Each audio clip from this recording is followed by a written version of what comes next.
ಆ ಜಾತಿಯಲ್ಲಿ ಇಷ್ಟು ಉಪಜಾತಿಗಳಿದ್ದಾವೆ, ಎಲ್ಲವನ್ನೂ ಹೇಳಲಾಗಿದೆ. ಈ ವ್ಯವಸ್ಥೆ ಬರೀ ಹಿಂದೂಗಳಲ್ಲಿ ಮಾತ್ರ ಇರೋದ ಅಂತ.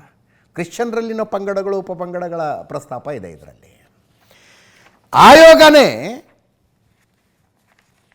ಮುಸ್ಲಿಮರಲ್ಲಿ ಸುಮಾರು 107 ಪಂಗಡಗಳು ಮತ್ತು ಜಾತಿಗಳಿದ್ದಾವೆ ಅಂತ ಹೇಳ್ತವೆ. ಬಟ್ ಅಂತಿಮ ಸಂಖ್ಯೆ ಬರೀ ಮುಸ್ಲಿಮ್ಸ್ ಅಂತ ಮಾತ್ರ ಇರೋದು.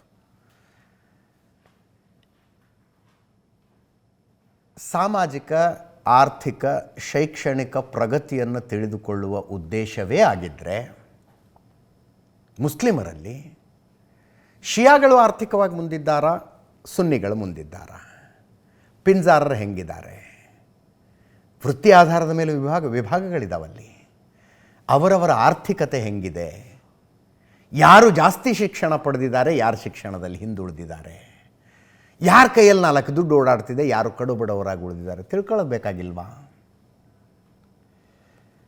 ಆರ್ಥಿಕ, ಶೈಕ್ಷಣಿಕ, ಸಾಮಾಜಿಕ ಸ್ಥಿತಿಗತಿಗಳನ್ನು ತಿಳಿದುಕೊಂಡು ಅವರನ್ನು ಮೇಲೆತ್ತುವ ಉದ್ದೇಶವೇ ಆಗಿದ್ದರೆ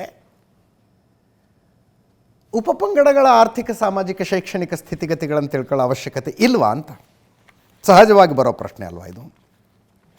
ಸಿಂಗಲ್ ಲಾಟ್ ಅಂತ ತಗೊಂಡ್ರೆ SC ಸಮುದಾಯ ಅತಿ ದೊಡ್ಡದ್ದು. ಆದರೆ ಸಿಂಗಲ್ ಲಾಟ್ ಅಂತ ತಗೊಳಕ್ಕಾಗೋದಿಲ್ಲ. SCಯಲ್ಲಿ ರೈಟು, ಲೆಫ್ಟಲ್ಲಿ ಇಂತಿಷ್ಟು ಜಾತಿಗಳು, ರೈಟಲ್ಲಿ ಇಂತಿಷ್ಟು ಜಾತಿಗಳು, ಒಟ್ಟು 101 ಜಾತಿಗಳು ಬರ್ತವೆ. 1,09,00,000 ಅಂತ ಈ ಸಮೀಕ್ಷೆ ಹೇಳ್ತಾ ಇದೆ.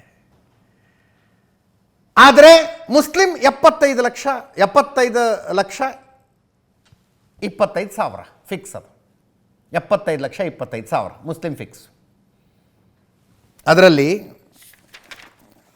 ಜಾತಿ ಆಧಾರಿತವಾಗಿ, ಅಂದರೆ ನೀವು ಜಾತಿ ಅಂತೀರೋ, ಪಂಗಡ ಅಂತೀರೋ, ನೇಕಾರ ವೃತ್ತಿ ಮಾಡುವಂಥವ್ರಿಗೆ ಅನ್ಸಾರಿಗಳಂತಾರೆ, ಮಾಂಸ ಕತ್ತರಿಸುವ ವೃತ್ತಿಯಲ್ಲಿರುವಂಥವ್ರಿಗೆ ಖುರೇಶಿಗಳಂತಾರೆ, ಬಟ್ಟೆ ಒಗೆಯೋರು ಡೋಬಿ ಮುಸ್ಲಿಮರು, ಬುಕ್ಕಾ ಮುಸ್ಲಿಂ, ಆಳ್ವಿ, ಶಾಳ್ವಿ, ಲಬ್ಬಾ, ಫಕೀರ್ಲಾ, ಹಲಾಲ್ಕೋರ್, ಖಾಟಿಕ್, ಗೋಸಾಂಗಿ, ಪಸ್ಮಂದ, ಬೊಹರ, ಇಷ್ಟೆಲ್ಲ ಪಂಗಡಗಳಿದಾವಪ್ಪ.